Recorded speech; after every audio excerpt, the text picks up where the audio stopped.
Utah Valley University under the bright September sun. Thousands of people stream onto campus, gathering under large white tents set up for a political event. Orem, Utah, September 10th, 2025. It was supposed to be the beginning of a nationwide tour. Instead, it became the end of a life. And the start of a national crisis. We can return violence with violence. We can return... Charlie Kirk, the 31-year-old co-founder of Turning Point USA, had come to Utah Valley University for the first stop of his American comeback tour. The crowd was massive, about 3,000 people in attendance. Some came to cheer, some came to protest, but everyone came knowing Kirk was never a man to back down from a fight of words. Just after noon, as the sun glared over the Losi Center, the atmosphere felt tense but electric. What no one knew, a sniper was already in position, lying on his stomach on a rooftop, scope trained on the stage. Who was Charlie Kirk? Charlie Kirk wasn't simply a commentator. He had become one of the most recognized faces of conservative youth politics in America. At just 18, he founded Turning Point USA. Over the next decade, he built it into a multi-million-dollar powerhouse, organizing students, pushing back against liberal ideas on campus, and amassing a massive online following. Loved and loathed in equal measure, Kirk embodied the rising hard-right movement. His critics accused him of stoking division. His supporters praised him for defending free speech. This tour, branded as the American Comeback Tour, was designed to reignite that movement heading into 2026. Instead, it would end in blood. The day of the event, on August 27th, Turning Point USA had announced Kirk's plan, a speaking series stretching across September and October. Despite petitions demanding cancellation, UVU allowed the speech to go ahead, citing its commitment to open discussion. The morning of September 10th began quietly. At 8:29 a.m., security cameras captured a gray Dodge Challenger pulling onto campus. Behind the wheel, 22-year-old Tyler James Robinson, an electrical apprentice from St. George, Utah. Investigators later pieced together his movements. He changed clothes between sightings, walked through grassy areas, crossed parking lots, descended into tunnels, then climbed stairwells. By 12:22 p.m., Robinson had reached the roof of the Losi Center.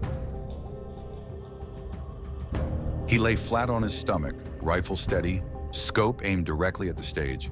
The shooting video shows Kirk seated under a tent, debating with UVU student Hunter Kozak. At 12:23 p.m., the exchange was interrupted by a single crack. A .30-06 round traveled 142 yards across campus, tearing into the left side of Charlie Kirk's neck. A gasp rippled through the crowd. Reporter Emma Pitts told NPR,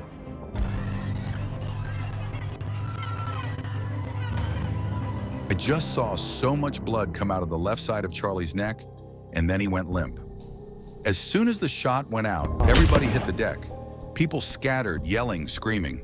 It was chaos. Security rushed in.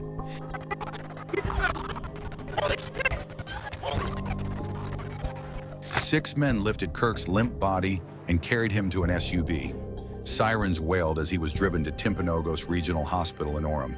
At 2:40 p.m., Donald Trump announced Kirk's death on Truth Social. Have compared wonderful Americans like Charlie to... The shooter's escape. While panic engulfed the crowd, the shooter moved quickly. Surveillance footage showed him running across the roof of the Losi Center, then dropping from its north side. Palm prints marked the edge where he hung and dropped. A Converse sneaker print stamped the dirt below. Minutes later, he vanished into a wooded area north of campus. There, police would later recover his weapon, an older make Mauser bolt-action hunting rifle, chambered in .30-06 and fitted with a scope. Immediate aftermath. At 12:26 p.m., the first police audio reported shots fired. By 12:37, UVU ordered the entire campus closed. At 2:01 p.m., those still inside buildings were told to shelter in place until escorted out.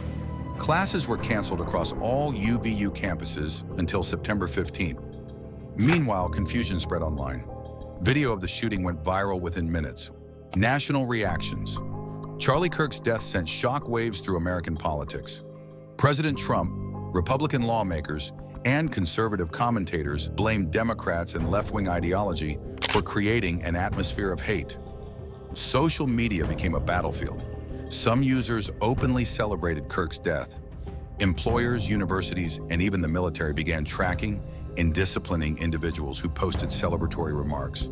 Critics called it an assault on free speech. Supporters called it justice. Across the nation, vigils were held. Kirk's casket was flown on Air Force Two from Salt Lake City to Phoenix, Arizona.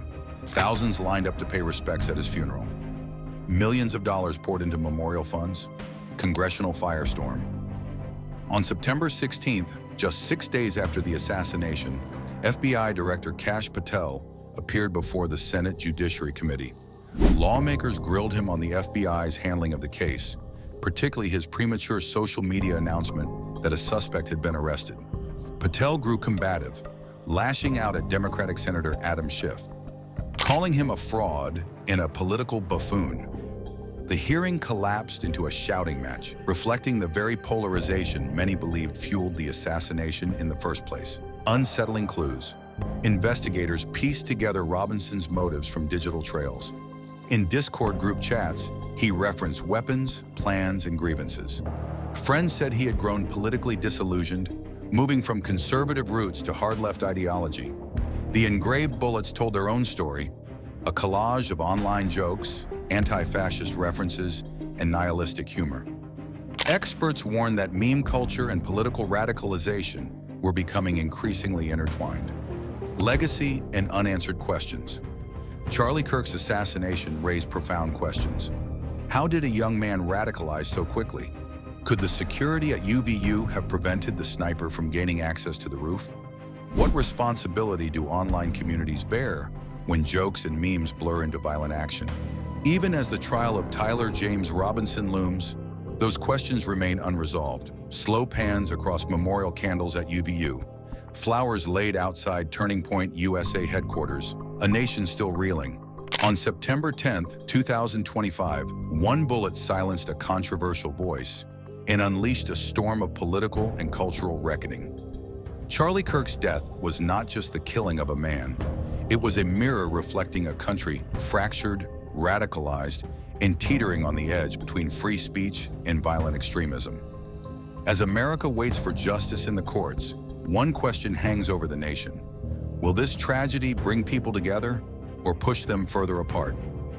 If you found this documentary powerful and informative, don't forget to like, share, and subscribe to the channel.